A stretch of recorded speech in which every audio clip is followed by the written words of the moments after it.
Hello everybody, this is Jim from Oily Dog Racing. What's going to follow this is a nice little video I made regarding 30-second scale resin slot cars. I wasn't clear, maybe a lot of people don't know, but a resin slot car, resin refers to the material that the body's made out of. They're generally hand-poured molds out of polymer or resin, and hence resin body. It's not as fast as injection molding. It's a slower technique, more hands-on. However, I did make this video, and I did notice, well, it was brought to my attention by Phil, my chief editor of the Oily Dogs. Hey, Phil, look at that. He's not even going to look at me. Oh, there he is. He's mad. He chastised me for making a few errors in this video. Number one, I pronounced, I should be beaten, I pronounced Alpine as Alpine. I don't know why. I'm sorry. Secondly, I referred to a Maserati Type 63 as a Type 61. That's the white car with the blue stripes. I should know better. The 60 and the 61 were front-engine cars. The only difference was the size of the motor. The 63 was the rear-engine monster. So Phil chastised me, and I've been punished since. Also, I am not getting a penny from any of these companies doing these informative reviews. If somebody wants to pay me for sponsorship, I will gladly accept that. However, if you produce a piece of garbage, we're not going to be friends, because I'm going to be honest. Let's face it, people, there's too much lying in the world today, whether it be from our politicians, our government, our news sources. How about dishonesty in advertising? I mean, enough is enough. So I'm telling you my experiences. I'm telling you the truth, and I'm showing you my experiences. So that's all I have to say about that. So I hope you enjoy the video. Again, thank you. And if there's any more mistakes I've made, please let me know in the comment section. I don't know everything. I don't claim to know everything. I do know a lot, though, I'll tell you that. And I know that when I do 10 things at once, I wind up screwing up at least 2 of them. Maybe it's my hamster brain or goldfish brain syndrome, as my daughter calls it. So anyways, thank you, and here is my video. Hello and welcome to Oily Dog Racing. This is your host Jim, and today I'm going to talk to you guys about some resin-bodied 1/32 scale slot cars.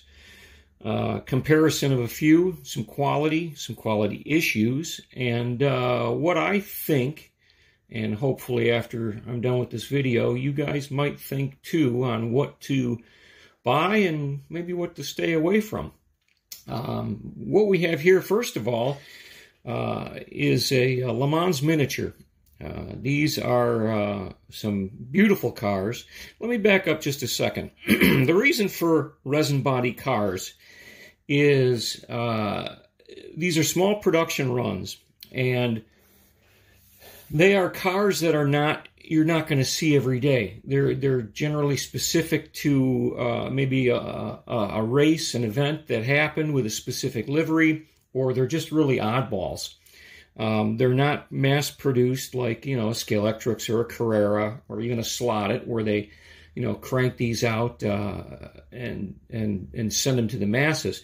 So, being that they're resin, they're hand-built. And of course, being hand-built, they're a little more pricey, and I'll get into that down the road. But what's really nice about a resin car is it's something unique. It's something that, not everybody has. I mean, I could get on the internet right now and go to a variety of websites and buy the same car from, 4 or 5 different slot car manufacturers, and then I can get on eBay and then buy the same car too. I mean, they're just that plentiful. But when it comes to these resin cars, they're made in such smaller numbers that it's nice to have one. And if you can have one, You know, more power to you. I think it's great. And if you want to race them, you can race them.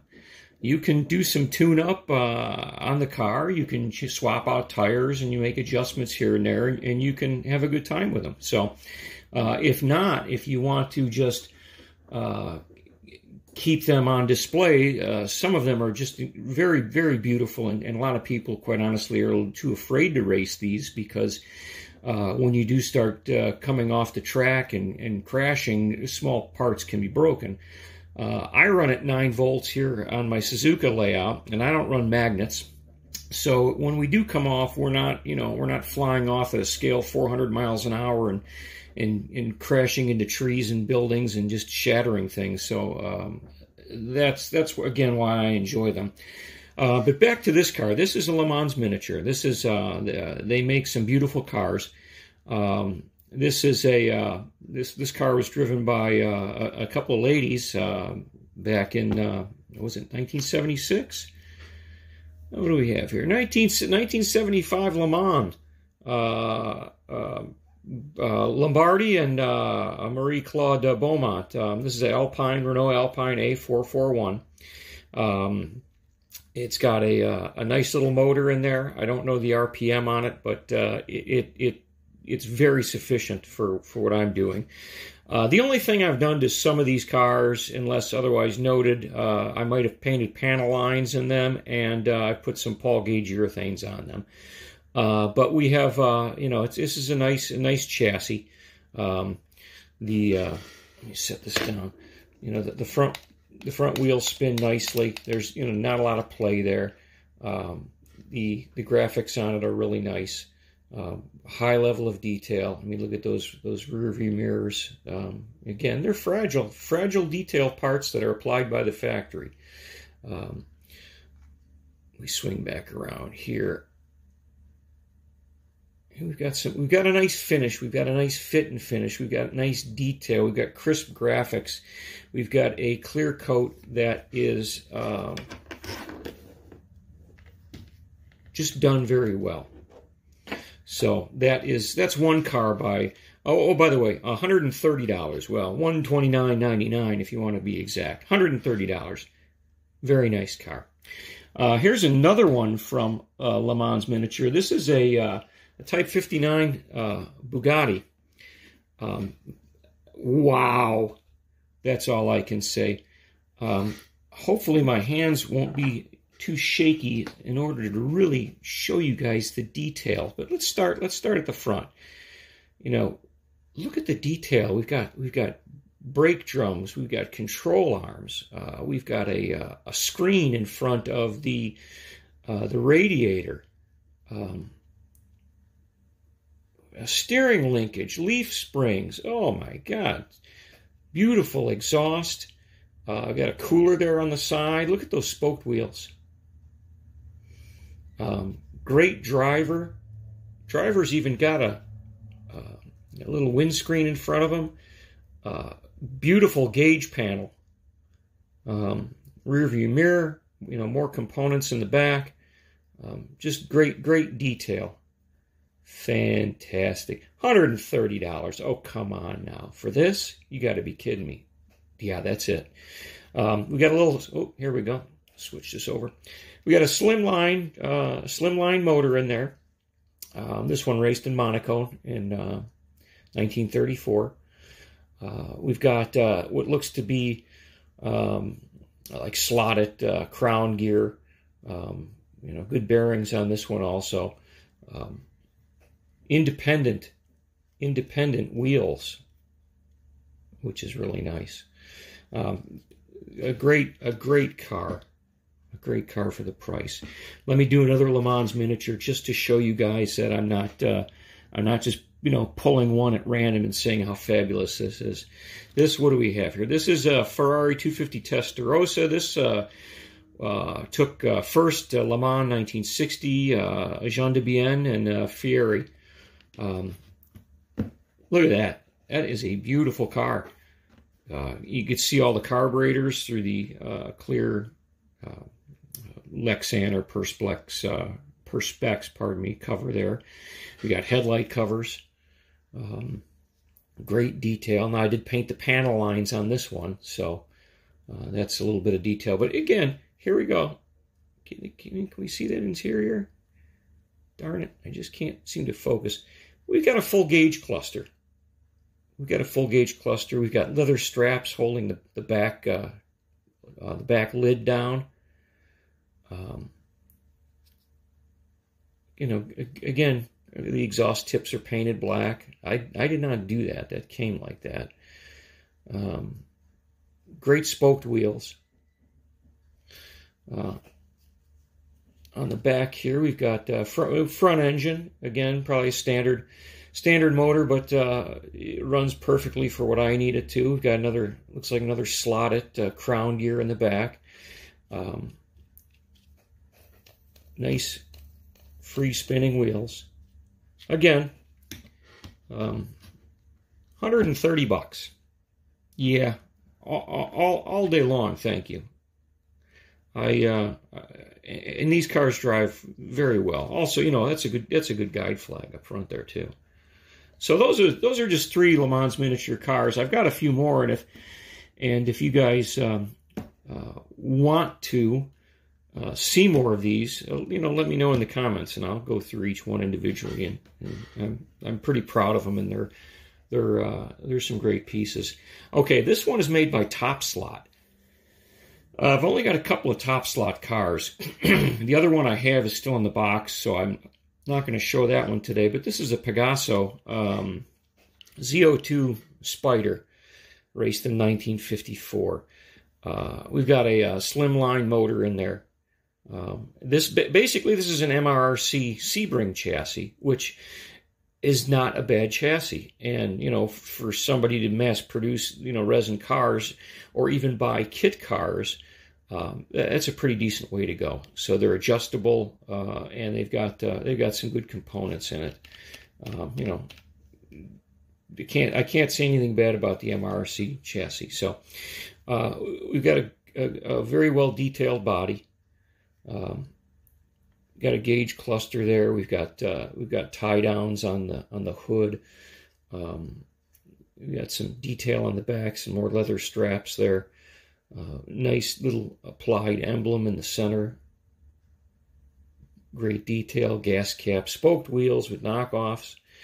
The front end of this car is gorgeous. You know, look at those headlights. The headlight covers, the grille work. Nice little car. These are a little more expensive. If you get lucky, you could probably pick one up for about $150 or less. Most of the time, they're, you know, $180 or so. But it's a quality build. It's great finish. The other one I have is also the same quality. It's a good car. Okay, so that was Top Slot. This car here, these are made by, I've got 2 of them here. These are made by Racer. This is a 240Z, driven by John Morton for the Brock Racing Enterprises Datsun team. Peter Brock, car designer, father of the Cobra Daytona. These are some fantastic cars in the fact that they live up to their name, Racer. They don't expect you to just buy this and leave it on the shelf and look at it. This is a serious car. We've got a floating chassis, floating motor pod. It looks like slotted gears. Basically, it looks like a lot of slotted components in there. I don't know if Racer's buying from them or if they're just making their own that are just so similar that maybe there's a difference I'm not seeing. But these are good performing. These are really good performing cars right out of the box. And again, the fit and finish on these is really nice. The clear coat, the decaling, you can't. I mean, everything is same with the Le Mans miniatures and the Top Slot. They put the decal or the printing on, and then it's clear coated, so that stuff is sealed and it's not going to come off. This is a very nice car. Now, these are a little more expensive. This one they haven't made in a while, and I bought it used and cleaned it up a little bit. It was missing, you know, like this little door handle there. It was actually missing that, so I made one out of some styrene to copy the one on the other side, and you know, stuff like that comes off. But unfortunately, you can't. I don't think you'll be able to find a new one of these. But if you can, go for it. I don't remember what I paid for this. I know it was over $100, and it was used, but hey, no regrets. Fantastic car. Here's another racer. This one, I believe, is a new model. Maserati 450S. This is, again, fabulous car. Serious racer's car. You know, again, we've got the floating motor pod. I don't know what kind of motor's in there, but again, it does the job. Good guide flag, good braids, sidewinder, nice aluminum gear with a brass pinion. Well built, drives fantastic. Wire, we got nice wire wheels. Let's see what we have here. We've got the cockpit. We've got gauges. We've got a shifter. You know, aluminum floor pans and such. Recessed fuel filler in the trunk lid. We've got, you know, the leather tie down buckles for the rear trunk lid. For the front, we have you can see the little right there, little detail, little locks for the hood. Great finish. The exhaust coming out of the side. That's a separate piece. That little stainless piece there. Really nice car. Boy, this thing boogies too, I'll tell you that. Now, before I go any further, my only complaint about the racer cars is they tend to be a little larger. Now, I'm going to show you. This is the Maserati 450S that is made by Racer, and this is the 250 Testarossa Ferrari. They are, let me put it this way, let me show you a little bit better here. I don't know if you can see that. They're larger.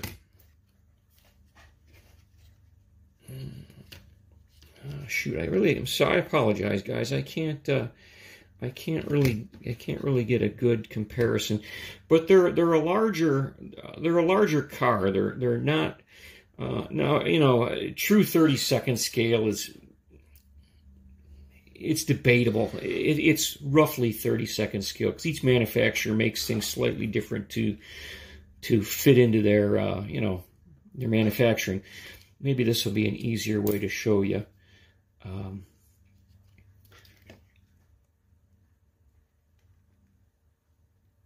The difference in the, I can't really do it. The difference in the wheelbase too. I apologize. I really can't. I can't really show the. Well, here, I'll tell you what. Let me see if we can try this one. Here's the 240Z, which was not a big car, and this is that top slot Pegaso.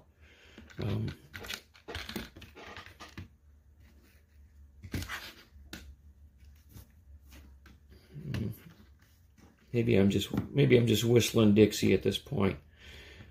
They are larger. We'll just go with that. They are a little larger, kind of like how, I don't know if anybody's familiar with, remember the Vanquish models back in the day? Vanquish slot cars came out with a bunch of Can-Am cars, and they were not really to scale. But anyway, so that's my only complaint about Racer, and really that's just, you know, me being a perfectionist probably, or my OCD kicking in. My only complaint about Racer, they're a little out of scale. Otherwise, fantastic car. Top slot, the name says it. Le Mans Miniatures, fantastic. Probably, out of the three, Le Mans Miniatures is better value. it's going to cost a lot less. The level of detail is great, and you can dial them in and get them to race very well. There's another brand out there. Let's talk about this. This is MMK. These are handmade in France by, if you go on the website of a place that I'll talk about a little later, their website says they're handmade in France by craftsmen and artisans. Now this is a nice car.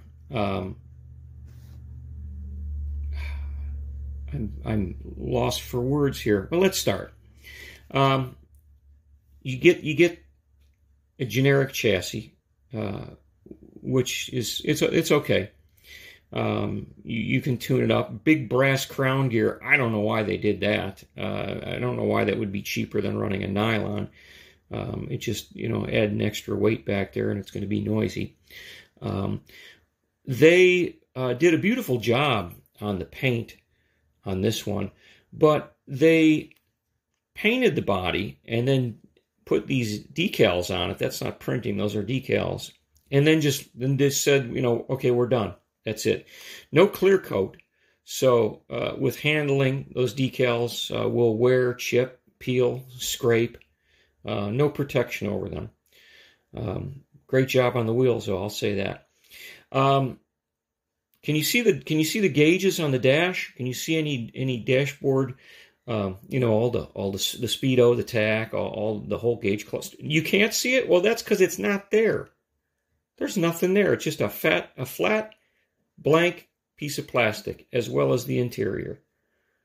Look at that. This is a $160 car. So you get a car that hasn't been completely finished body-wise, and you don't get any gauges or any detail. Kind of disappointing. MMK, built by master craftsmen. Oh, wait. I've got more. Lotus 40. Oh, by the way, that last one was a Scarab. This is a Lotus 40 built by MMK. What threw me first when I got this is how tall the windshield is. And if the light can pick it up, there is a crease right along here. And what that crease is, now this windshield came glued on, and I've since peeled it off. So I'm going to take it off. Come on, girl. Okay. There's a great shot. You can really see the crease. What that crease is, that bottom quarter section there, this bottom section from here to here, is not part of the windshield. It's part of just the mold that they made, and that needs to be trimmed off. And once that piece is trimmed off, then that windshield will sit at a proper height. But, what do I know? I'm not a master craftsman from France, right? Okay. I'll get to that when I get a chance. You can see right through those vents there, and you can see pretty much the part of the motor and the axle. You can see all the flash on those exhaust pipes that hasn't been removed. I mean, there should be some mesh screens in these oval ports, but there is not. You can't really tell, but the driver's got some flash on his arms. The decal placement looks like it was done by kindergartners. You've got 1, 2, 3, 4, 5, 6 little sponsor decals on this side. And you go on this side, and you've got one in the front and one down there. I don't think that's proper. I don't think that's correct. Again, also, we painted this one, and we put the decals on, and we shot it out the door. So that beautiful nose, you tag a few things with that, and those decals are going to come off. So MMK. Oh, here, look at this chassis. This was probably a hand-poured chassis. It's got nice wheels, I'll tell you that. It's got nice wheels, and if you like a sloppy front end,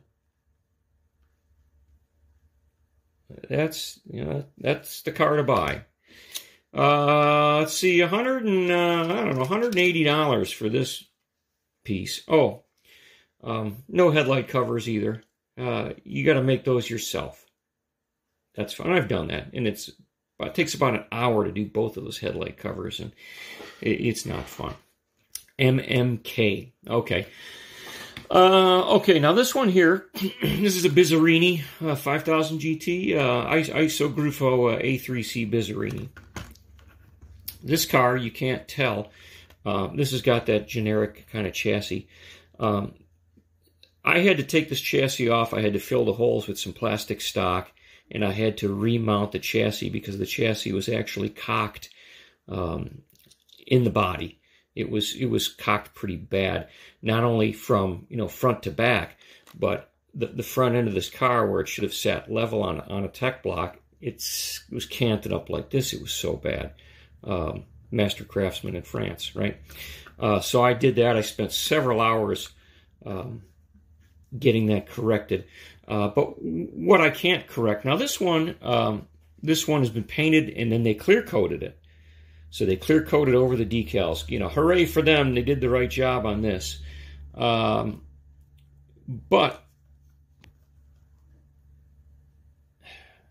that number, let's see if we can get it better. That number on the passenger door, or driver's right, the number 3 is crooked. It's canted. You could see in retrospect from the top of the 3 to the bottom of the 3, based on if you run a line, 90 degrees straight up. That decal's crooked. Okay, maybe I'm being nitpicky at this point. The Bizzarini's going to go away. Oh, the Type 61 Maserati. Rear engine beast. MMK again. Oh, look at this. Guess what? Passengers are, well, of course, on this side. Driver's right side. Decals crooked again. Yeah. The finish isn't bad. Numbers have been clear coated, so there's no way to correct that decal. The interior is not too bad. It's got a seat, passenger seat. It's got a little bit of an instrument cluster there. Now the driver's legs, I painted those because it just basically had the torso glued onto the seat. So I did that. That doesn't take very long. Adds a lot of detail to the car. Nice wheels. Again, kind of a generic chassis, but this one has got a nice nylon crown gear. The inconsistency, here we have some cars from MMK that are beautiful finishes. We have some that have just been painted and clear coated and then decaled. We have some with brass gears, some with nylon gears, different chassis. It's a little bit confusing and disappointing. Oh, by the way, that's a $200. That's what $200 looks like. But if you buy that car, you're not going to get it like this because I put those headlight covers in. I detailed the driver. I did quite a few of other little things to this car. For example, I painted the taillights. Those were not correct. But yeah, for $200, you get a car that won't look like this. Trust me, it won't look like this. Okay. Allard. Always wanted an Allard. 1950s racer. Neat little car. Big car, too, for its day. Nice fit and finish. Again, we painted this one, and then we just decaled and we didn't clear coat it with our generic chassis and our nylon spur gear. We have if you like sloppy front ends, we got them. Built by master craftsmen in France. Let me show you something here. See this little nub right there? There's supposed to be a spare tire on there. Okay. Let me just bring something down here. Pardon my camera movement. I wasn't joking. MMK 59 Allard, $199. There's the spare tire. There is not the spare tire. Okay, the MMK quality control ranks as high as their craftsmanship. Sorry I'm picking on them, but you know what? I bought quite a few MMK cars, so I can do this. I paid the money for these, and I'm letting you people know, don't make the mistake, okay? Let me get to my screen again. Here's another one. This is it's an Aston Martin. See how nice that wheel sits in that wheel well on the one side? That's proper. That's how it should look. Centered, nice. This is the other side. There's about a 1/4 inch of space there, and which shouldn't be. And the reason being is, if you look here, you could see the left side has been cut shorter than the right side. So after they made the mold, whoever trimmed it improperly. Instead of catching it, they just pushed it down the line and produced a garbage car for $170. Okay. Yeah. That's disappointing. So, you know, in a whole, one more thing. You're not going to get this car looking like this. This is an MMK Cunningham C2, a $200 car, but you're not going to get that interior. Yeah, I painted the driver's legs. I put the passenger seat in. I did some research and found out what the factory gauge cluster looked like. Also painted the brownish red leather because the original one had that in it. The bumpers were, the front rear bumpers were, and this bumper came broken too. You could see on the right I didn't quite do a good repair. I'm going to fix that. But the bumpers were painted black when they're actually chrome. So I painted those silver for the time being. I might put some foil tape over them. This has been painted, then decaled with no covering to protect those decals. And what else is kind of bothersome, you see these hood straps here, and this little rearview mirror here. I had to apply those. Now, they came with the car on a sprue, and you know, basically they didn't want to put them on because those fragile parts might get damaged in shipping or might get damaged, you know, if you race the car. They didn't want to put them on because they were fragile parts. Again, the driver I repainted also. They didn't want to put those on. I had to put those on myself because they were fragile and they didn't want them coming off and shipping or being damaged. They did not put those on because they're fragile, and the excuse is they're fragile. Okay. Le Mans Miniature has no problem putting very fragile rearview mirrors on their cars with tiny little antennas. You want to talk about fragile? Let's go back to the Bugatti. Look at all those little components. Okay.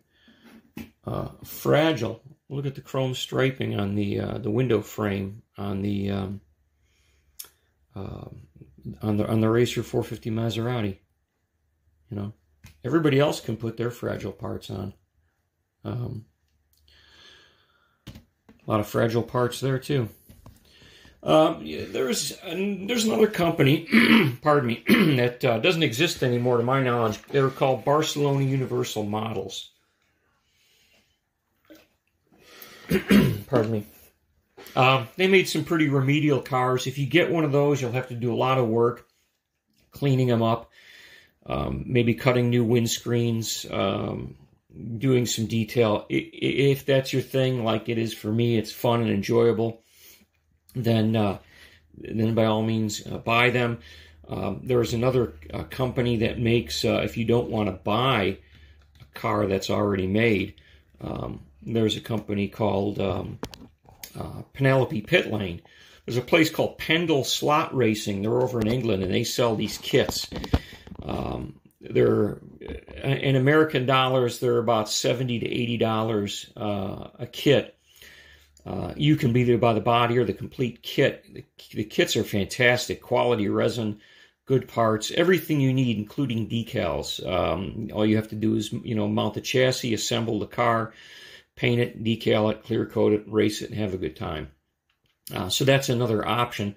I do have several of those kits. Maybe I'll make a video later to kind of a what's in the box kind of thing to show you about them. But that's another option too. But as far as the pre-made cars, like I say, the ones I've showed you folks today are pretty much what is out there right now. Le Mans Miniatures, $130 a car. Great deal. Great car. Top slots, they're a little more expensive. They're a good quality car, great quality car actually.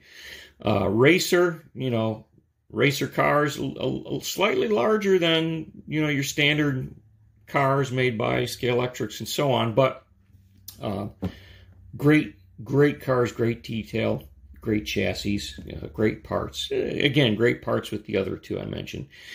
MMK, made by Master Craftsmen in France. I'm going to let you decide what you want to do with your money, but at an average of about $200 a car, I can tell you I'm done. They're not going to get another penny of mine. I don't care if they make the most rarest car in the world. That's it. I'm done. I spend more time fixing their cars, and I've actually sent some of them back to a place out in California, a slot car company in California. I'm not going to name their names, but their customer service is lackluster at best. And after 2 emails and 7 voicemails and not getting a return call, I'm done with them as well. So sorry to rant, folks, but I'm trying to give everyone an honest opinion of what's out there. And like my other video where I showed the difference between the Scalextrics cars and some other brands, I'm just showing you guys what's out there, what the cost is, what the quality is, and so on. So thanks for watching, and I hope this has been informative. And again, from Oily Dog Racing, I bid you all a fine afternoon. Bye-bye.